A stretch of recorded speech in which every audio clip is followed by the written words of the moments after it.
3, 2, 1.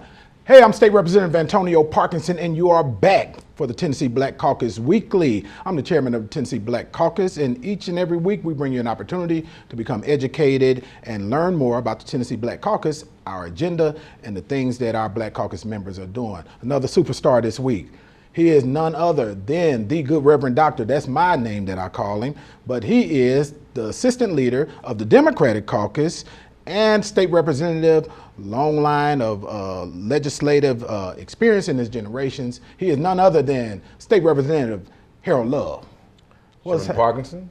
How you doing, Reverend Love? And Reverend Love, thank you for being here. Sure. Number one, I want to jump right in to the issues that are happening at Tennessee State University, but I have to pause for a second because I want our viewers and the people that follow us to know who you are. Sure. And let's give them a little bit of background, right. Because you got a bunch of titles, sure. Right? Yeah, so tell us how you got here. Harold M. Love Jr., pastor of Lee Chapel AME Church. That's my primary profession, but state representative for House District 58. Mm-hmm. And the geographic district is one that my father held from 1968 to 1994. Mm-hmm. Of course, it was District 54 at the time, but of course, we're going through redistricting now, and from time to time his district got redrawn, and so that's why the numbers are different, but the geographic location is the same. I learned a lot about how to govern, how to meet the needs of constituents from watching my father. Mm-hmm. Middle school days coming up here, many times going to committee meetings with him, but he said something to me very important one time. I asked him about running for office. He said, don't run for office. Let the people call you, and then of course you'll know that they want you to be in office. Of course, I lost my first 3 elections. A lot of folks don't know that, and so for me, that allowed me to improve upon my explanations of what I wanted to do in office. Sometimes folks just run for office and say, I want to be in office, and they don't have a platform or a plan. So every loss that I incurred allowed me to better myself to get to the place now where I fight for constituents' issues. I try to solve policy problems, and that's one thing we're going to talk about today with Tennessee State is a policy problem with this funding. Yeah, it's so funny, man. I forgot, man. We got to tell people how we met. Right. This is, you can't make this stuff up, right? And so I was literally just elected in a special election, and I came to Nashville, didn't know anyone, right. And I just happened to be going to lunch at the restaurant then called Harper's, right? And the very first person I meet in Nashville, who wasn't elected at the time, is then Reverend Harold Love. Wasn't in office. And I'm going to tell you something. I think for me that speaks, though, to how much I was still tracking the Black Caucus, right? It was not lost on me the work that the Black Caucus was doing, even when I was out of not being in office, before I was in office, because my father was a member of the Black Caucus, and so I knew the importance of the Black Caucus. So I looked to see who was in office from parts across the state. So when I saw it, I said, I think that's Representative Antonio Parkinson. So I told my mother, I said, I think that's him. She said, did. Is that him? I said, let me go over and speak to him, and I introduced myself to you because I know the value and the importance of Black Caucus membership to make sure that across our state we have representation. Right. But that was crazy to me, man. Because I'm like, don't nobody know me. Right. Right. I don't know anybody in Nashville. Sure. Right. And you, honestly, that's crazy. Literally the first person I meet, and then how much later was it before you got elected? I think maybe 2 years. The next session. Sure. Right, the next session. So the guy I meet, the first guy I meet, then when I got elected, and then he's elected literally the next term. Yeah. That's crazy. Yeah. But great. Sure. They're great because I honestly, and I always like to say this publicly about, the people that, that I'm in and around here who add value, honestly, real value to us as legislators, especially us as Black legislators, to our agenda and our purpose and our drive and zeal to make sure that we improve quality of life for not just Black people, but all people across the state of Tennessee. And again, our agenda is health, education, and how we put money into the households, right? And you definitely add that value. And I want to tell you publicly that I truly appreciate you and love the fact that you're here and I'm thankful for you. No, thank you. And I'll say that to this point, when I lost my first 3 elections, I was trying to figure out how do I still contribute to Tennessee being a place where African Americans and all races are welcomed and policy decisions are made to help them. And so around 2009, saw that Tennessee State had this program in nonprofit management. So I went back and got my certificate in nonprofit management and then embarked upon pursuing this PhD. Because I said, listen, I got all this knowledge from my father being in office, from his leadership, not just in Tennessee, but also in the National Black Caucus of State Legislators. So working on this PhD, and it was all around policy, and it was around these issues. And we talk about legislation and the church and those things. One of the reasons I did not pursue a doctorate in ministry was because I wanted to be able to talk about policy. And so when I got elected, I was still working on my PhD. And then very oftentimes I would have folks ask, like, when are you going to finish, right? Because I didn't want to just be Dr. Love and not really be Dr. Love. Wait a minute. Dr. Love, y'all. Right. The doctor of love. Yeah. But go ahead, I'm sorry. So I finished my work 2017, completed my work for a PhD in public policy and administration. And I use that not to talk about my achievements, but to talk about how we commit ourselves to our own crafts. Your former profession, you commit yourself to your craft as a first responder. And so for me, I wanted to make sure I committed myself to that craft of learning about how we do things here, because I knew there was going to be a point where we would need someone to do a deep dive into policy and come at it from academic perspective also. You know what? I'm so glad you said that, and this will show all of our viewers. Look, none of this is scripted, y'all. Right. We're honestly, when we speak here, when we broadcast the Tennessee Black Caucus Weekly, we are speaking from the heart, and about the things that we talk about, and Black academia. Yeah. Is so vitally important to the state of Tennessee, but sometimes we struggle in getting other members to understand how important the contribution of Black Tennesseans is. Yeah. I think there's something that needs to be said about why having Black academicians is important. It does not deny the fact that other races of folks can be academicians. But what it does say is that diversity is important, and that coming to a particular subject matter from a different perspective is important, because you don't want to have a situation where a person doesn't understand the diversity of thought. For example, even in college, you have students take these undergraduate courses before they take their major courses. You have them take English, you have them take a foreign language, you have them take PE, right? It's to diversify the educational process so they don't just come out of that college with only the technical skill or whatever major they pursued. You want a well-rounded student. When students apply for college, you ask, well, what extracurricular activity did you involve yourself in? Because it makes a better person. And so for me, when you have a diversity of thought and a diversity of experience coming to our universities, it makes them better. It makes the students better. It makes the faculty better, because we have this thing called cultural competency. You serve an education committee, and you and I have talked many times about the fact that when you have children who are put in front of teachers that don't necessarily look like them or know their experience, they don't bring to the table the cultural competency that is needed to understand, why is Harold sleeping in class? Why is Harold maybe not paying attention? Well, there may be some issues going on at home, but more than that, even the way that Harold may approach his learning process may be different. And so for me, the whole thing about Tennessee State and that diversity pursuit feeds into everything that I've been doing so far. My father finished from Tennessee State in 1939. My grandmother finished from there when it was a normal college for teachers back in 1914. My mother worked at TSU for 57 years. For 10 years, she taught math, and then she discovered that her students were not getting the mathematic preparation from the K through 12 institutions. So she began directing a part of a national program across the country, of course, but she was the director at Tennessee State called Upward Bound, designed to get students in this process of being used to going to college. And so for me, the TSU experience was what was part of me, right? To literally have my sisters to go there, that was part of me. So to be in a place where I could help out Tennessee State, I knew it was going to help out your family.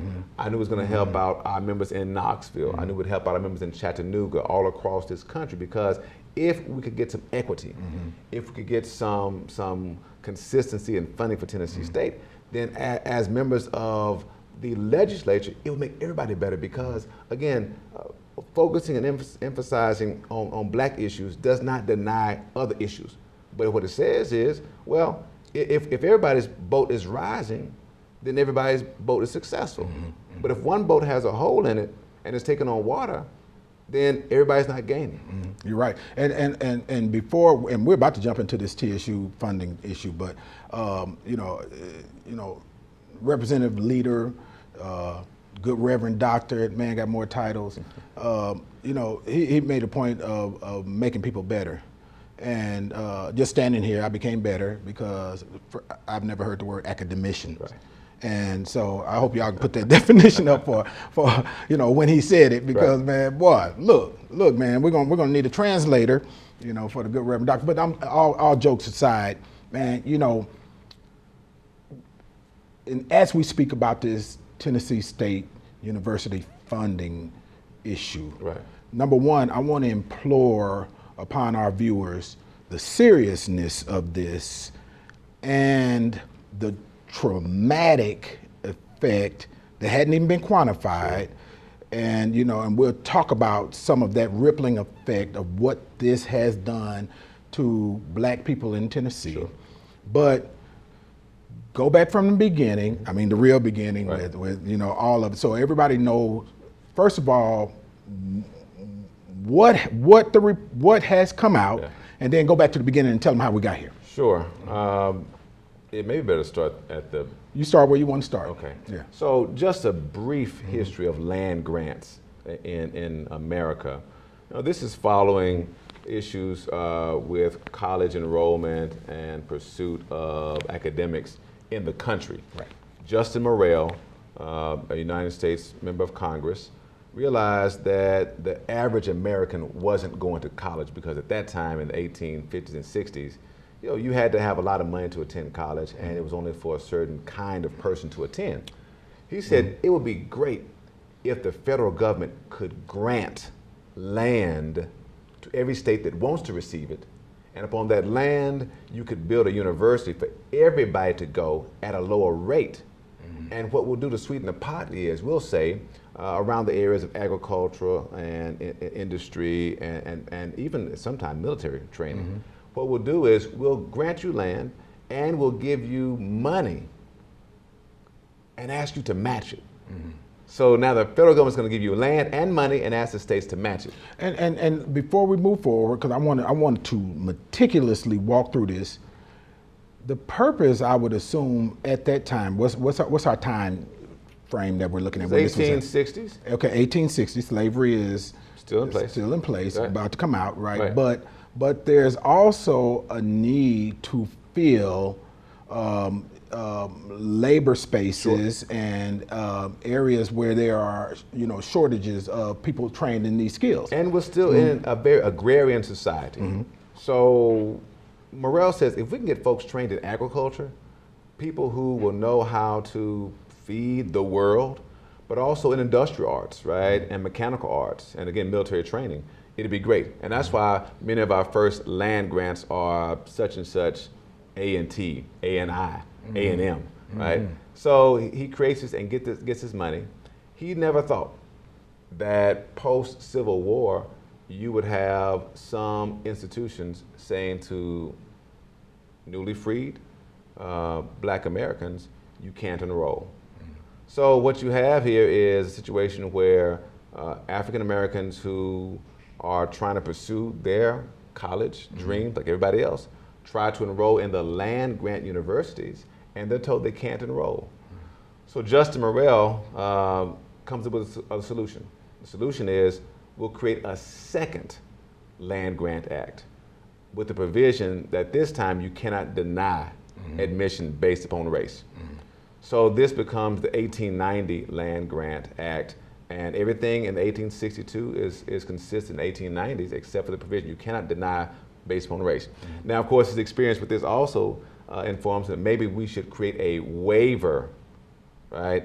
Possibility for the 1890s to say, well, in case your state does not give you the match, you can ask for a waiver from the federal government and pay less than what the match requirement is. And so these, I know these are new phrases and new words, and so I encourage everyone to go and look up land grants, 1862, 1890. Also, the Association for Public Land Grant Universities has a great report out about the state matching requirements. So you fast forward, and Tennessee had the problem because their land grant, or our land grant, would not allow Black Americans to enroll. And then we get a second land grant, which makes it possible to create a Tennessee normal school, which grew into a Tennessee Agricultural and Industrial College for Negroes, so Tennessee A&I College. So then this university cannot deny you admission based upon race. So you have all the persons who want to go to college who are Black get to go to this college. Now, the agreement was, again, by law, that for every dollar that Tennessee State got from the federal government, they would get $1 from the state. This is the match. So the University of Tennessee was getting their match every year. And just, full transparency, I didn't know it was this bad until I got elected. Of course, wait a minute. Don't move us too fast. Sure. Don't move us too fast. Let's go back to what the match was supposed to be. Okay. So from what dates Gotcha. until what? So because I need everybody to really get the gravity of this. So let's go back to this pack. So the federal government also asked the state of Tennessee, tell us how you want to divide the federal allotment that you have coming down. Because we're going to send down a bunch of money to Tennessee. Tell us how you want to divide the federal allotment. Okay. And so Tennessee said, well, we'll divide the federal allotment based upon the population of what they call scholastic students. So students who would go to college. Right. And so they decided to divide it upon the ratio of, it said 38 to 12, which essentially is 3 to 1, or 75%, 25%. And explain that. How they came up with that math, and this is based on. So the came on the math. So the General Assembly in 1913 said, based upon the population of white students and Black students in Tennessee, we want the federal government to divide our money 75% to University of Tennessee, 25% to Tennessee State. So imagine if the federal government is going to send you down $100. The General Assembly said, we want you to give $75 to UT and $25 to Tennessee State. Now this is all contingent upon the state of Tennessee matching dollar for dollar every federal dollar that they receive. So that means that the University of Tennessee should receive $75 from the federal government and $75 from the state government, and Tennessee State should receive $25 from the federal government and a $25 match from the state government. Right. So now those totals would now become $150 to the University of Tennessee under this scenario. Correct. And $50 to Tennessee State. But it was Tennessee A&I at that point. Correct, Tennessee A&I. Right. What year are we talking about now? This is 1913. Okay, so 1913. Correct. Now, so I want everybody to understand. 1913, you got this idea of how this federal match is going to be split. Sure. Right? 75% of whatever the dollars the Fed send down will go to University of Tennessee, Yep. Big Orange, Yep. And 25% of whatever the Fed send down will go to Tennessee A&I, AKA now Tennessee State University. Sure. Now, with that money that came from the Feds, the state of Tennessee would match whatever that 75% was to the University of Tennessee, Yes. Big Orange, and they would also, by law, match whatever that 25% is that the Fed sent down to Tennessee A&I, AKA Tennessee State University today. Correct, because 1913. Right, because okay. the Morrell Act said if you don't match the federal money, then next year you don't get the federal money. That was their stick to say, listen, for either school, do right. Give the money and you get the match. Well, we'd rather match the money and next year you get more money. So it was like, we're going to give you $75, just match it, or whatever the amount was. And this was the way to encourage them to get. It's a wonderful concept because the school is benefiting because they're getting twice of what they would receive. Now, according to the law that was put in the Morrell Act 2 right, a federal act, Sure. did in 1913. The Federal Act was in 1890. Okay, right. And then the General Assembly of 1913 passed a law saying this is how we want the money divided. The Tennessee General Assembly. Correct. Okay, passed this law. And was that law from 1913 moving forward that the Tennessee General Assembly said and passed, said they would do, was it adhered to? No, it wasn't. So, just so we're clear, and so everyone is clear, Sure. we're emphatically clear, explicitly clear. The Tennessee General Assembly passed a law and said, we will split this federal money and match this federal money based on these numbers, Sure. accepted by the feds, and their own law. Yeah. Was it adhered to? The Morrell Act was not adhered to. The division of money, when you look at the 1913 law, was not adhered to as far as we can tell, because when the state of Tennessee requested the division to be 38 to 12 or 75 to 25%, however you want to look at it, there was another odd provision in that law where they asked the federal government to send their federal apportionment straight to UT. But Pause, yeah. pause, please. I'm sorry, and I'm sorry for interrupting Sure. because we got to make sure everybody gets this. So, Tennessee A&I's federal allotment was being sent to the University of Tennessee? No. No? Okay, No. So, okay, let's make sure we're clear on The that. state of Tennessee requested that the University of Tennessee's allotment from the federal government go straight to the University of Tennessee. Okay. But the Tennessee state's allotment would go to the state treasurer's office first, and then the state treasurer would give Tennessee State their allotment. Okay. So, well, I tell you, you start peeling the layers of these onions back, man. It's so disheartening. But I'm trying to maintain my composure here as we talk through this. And let me say this also, and I apologize for sometimes leaving some stuff out. I've been working on this since 2014. Right. We're about to get to so that. for me, some of this stuff is just I got you. familiarity. And so I just skip over some stuff sometimes. And I know it's a lot to digest because when you start learning and those layers come off, you do have to sit back and say, hold on now, let me digest what happened? Right, and right. what happened? And so I want to say the basic premise is the law was not adhered to. Right.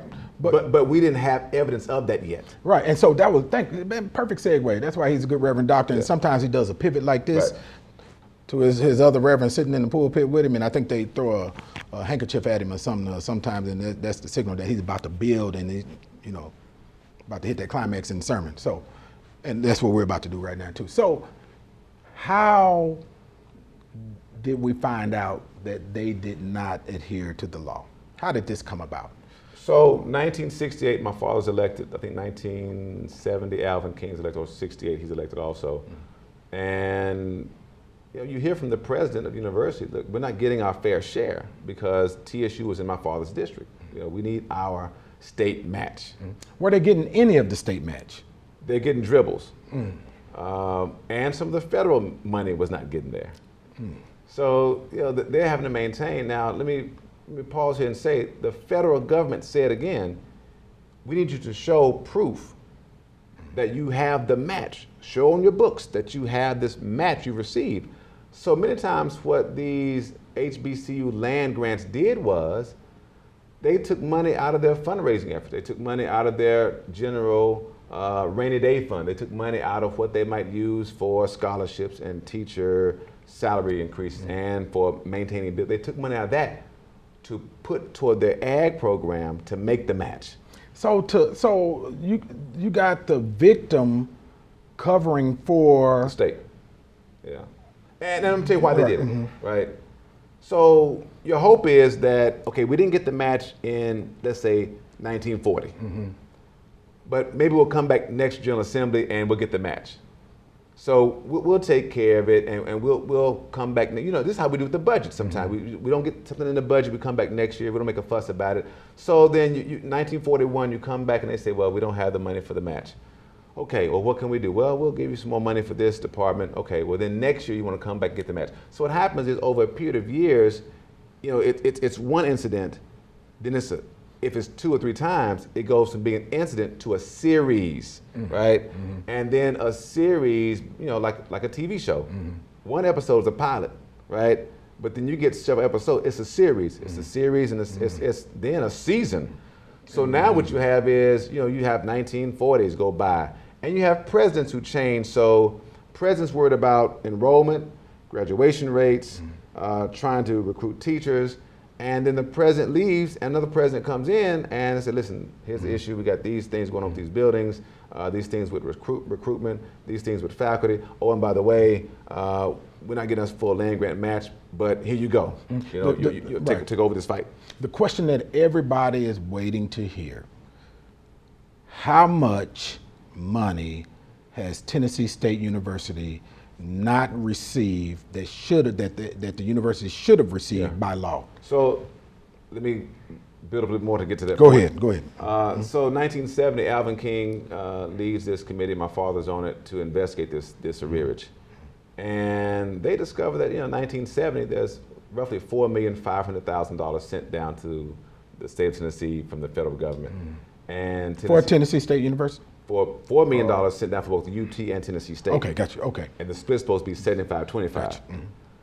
So Tennessee State's portion is about $1,250,000. About a quarter of it, right. $1,250,000. But Tennessee State ends up getting $55,000. Wait a minute. I'm sorry, y'all. I got to pause them because I need everybody to get this. Yeah. Out of a little bit over $1 million in 1970, Tennessee State only received $55,000. So the percent ends up being not 75-25 for the federal money, but 99-1. And where's the remainder of the money that Tennessee State University should have received? Where is that? Where Don't did that know. go? I mean, they either went back to the state general fund or you know, UT got some of it. But I'll be honest with you, the lift to figure all that out was tremendous. My father and Alvin King worked with their committee to get this done. So they had this report from 1970. So fast forward, Barbara Cooper is in office and she's representing part of Shelby County, but she sees this problem because she's a TSU graduate. She addressed it with the Black Caucus. They get one of those categories filled. Fast forward, Senator Gilmore, who's in Representative Gilmore, sees there's another portion that hasn't been fulfilled. She takes care of that gets fulfilled. 2012, I'm elected. 2013, I'm having conversations, and I say, hey, I found that there is still not the land grant matters. I said, what, hasn't been fixed yet? I said, no, it's still one more category that needs to be fulfilled. So we get that match. So now all the categories are matched in around 2015. So going forward, 2016, 2017, but then around 2016, I'm saying, but what about the years past, right? Can we quantify how much?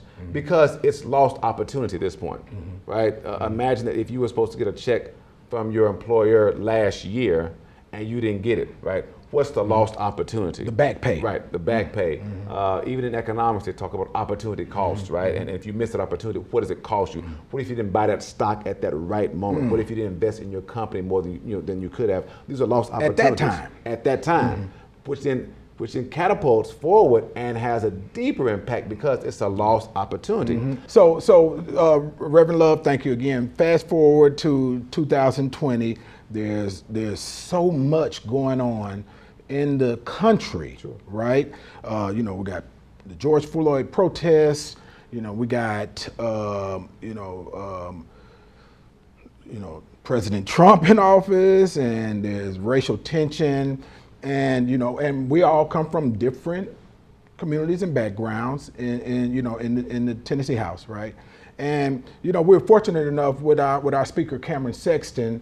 We had conversations that we really need to sit, members from different backgrounds in their leadership and our leadership down together, so that everyone can understand each other's truths, right? Yeah, and in that meeting, I actually got a better understanding of, some of the concerns of other members from, different areas in the state, that were on the Republican side, white members, and they got to hear our truths, right? But out of that conversation, and listen, look, let's not sugarcoat it. Some of that conversation was heated, right? But it's dialogue. It's dialogue. You know, we can't do anything without dialogue, correct? Right. Yeah. And so let's go from there, from that meeting. So, as I said in the first take of this, man, cut that. Okay, go. No, don't cut it. Don't cut it. I'm just kidding. I'm just messing. Go ahead. Go ahead. As no, you said. I think that, you know, we have to acknowledge the fact that so much, as you said, was going on in the country. We had George Floyd, we had Ahmaud Arbery, we had Breonna Taylor, and members in Tennessee were upset about what was going on. Oh, Nathan Bedford Forrest. Yeah, and out of conversation with that, you know, the speaker wanted to know what is going on in Tennessee that is resonating with members of the Black Caucus. And would qualify what we are saying is going on. You know, we're saying, hey, there are things happening and we need you to hear us. As an honest approach. And I think, you know, part of what we discussed was the fact that we cannot situate ourselves in 2020 without situating ourselves in 1913. Yes. Right? We can't dismiss what happened in 1955 and say we're just going to be okay in 2020 because what happened in 1955, 1960, 1920 is still happening because it's still happening to us. And so for many of us, I know me especially, and you also, when we were to see things in the country going on, it reminds you of something. And I think we were trying to convey to the speaker that there are things that are happening in the legislature, and it happened in the legislature, that were in close correlation to what we saw happening. And a primary thing was the unequal funding for Tennessee State and University of Tennessee at Knoxville. Let's pause right there for a second, because 1913 up to almost present, right? Up to present, I guess. That funding wasn't put in place. Right.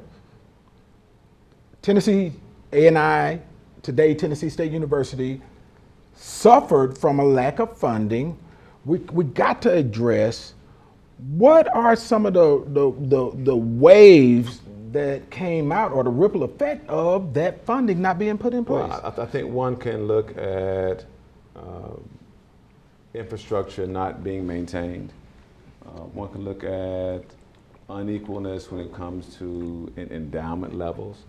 And again, this is not just Tennessee State, but since we're in Tennessee, we're talking about it, because these other land grants also suffer from this, the other 1890s. And But so, deeper dive. What about those potential graduates that are those in academia that could have came out of the African Americans, business leaders, you know, nurses, doctors, attorneys, scientists? Go ahead. So I think from a, let me say from an academic perspective, causation and correlation, two different things.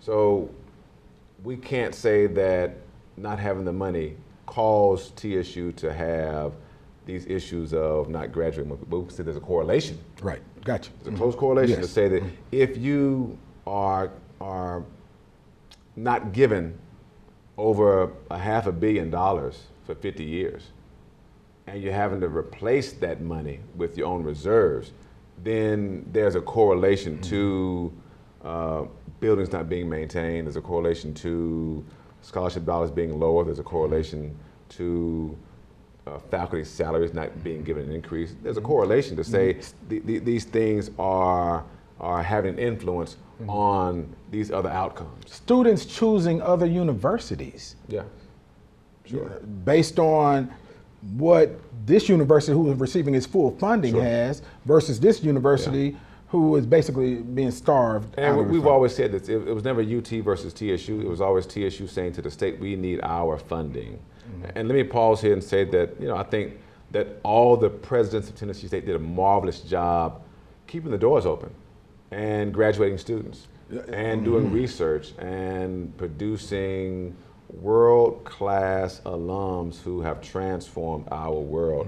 And so I think there's a place, as we talk about how much is owed, to then say, we're not asking for a lump sum. What we're asking for is a program that can be funded. So if we're talking about improving the condition of buildings, right? What's it look like and how much would that cost? Let's fund that. We talk about improving recruitment efforts and improving student scholarships. How much does that cost? Let's fund that. We say, what's it look like for us to add to our endowment?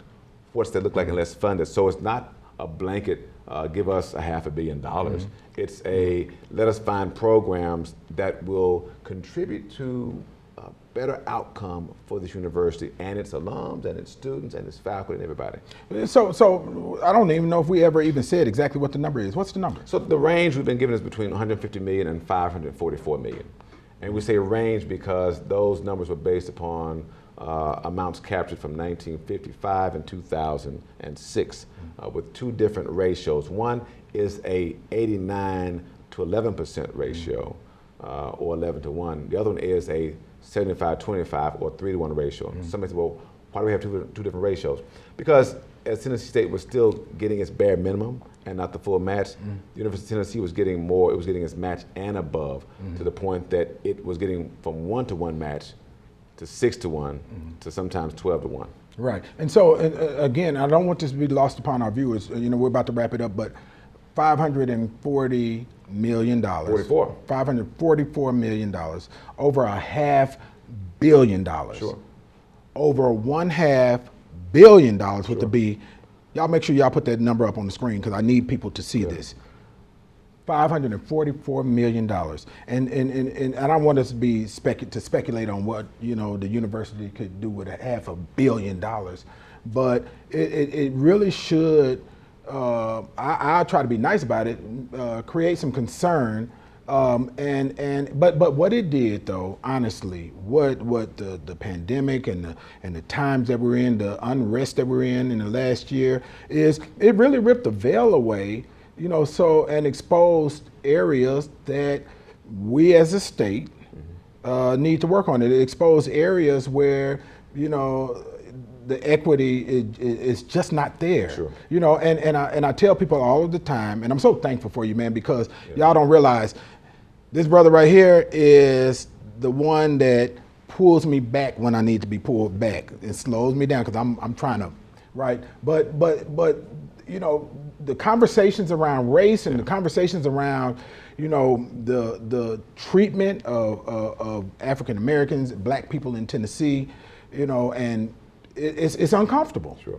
Well, let me say this: racism, in and of itself, doesn't just damage one party, right, or one person engaged in the action. Racism causes the offender to be less than who they can be. And that's oftentimes not expressed, right? We oftentimes express that, yes, you have harmed me and denied me being the best I can be, but racism also harms, just like any ill, any action that is not consistent with what is good and what is right. To look at Joseph's brothers, right? Deciding they're going to kill him, but then deciding that they are going to instead sell him into slavery. This is my biblical moment here. It harmed them because they had to live with the fact that they lied to their father, made their father think that they killed their brother, carrying their guilt all those years, and then when they come face to face with him in a situation where he's holding their destinies in his hands, and then says to them, what you meant for evil, God meant for good, they broke down because they've been carrying that burden all their lives. It denied them being the best of who they could be. And so we say to folks, listen, racism sure enough harms the receiver. The victim, right, yeah. But it also denies the offender from being who they can be because it is built upon this lie that in order for you to succeed, I must fail. It's built on this lie that in order for school to succeed, another one has to be denied its money, that in order for one industry to survive, another one has to be cut down. And so all these things deny people their chance to be their very best selves. And that's why we say that we have to attack systemic racism. Because people ask you, how did it happen? I said, well, systemic racism starts when you do it one time and it just continues over a series. And then, because one has said, why wouldn't you give the money? Why wouldn't you Why wouldn't you just give the money the first time? And that question has to be answered. Right. Whether it's answered or not, the real deal is how we're going to fix this. Well, and so our job is not to pass judgment. Right, absolutely. On a previous General Assembly.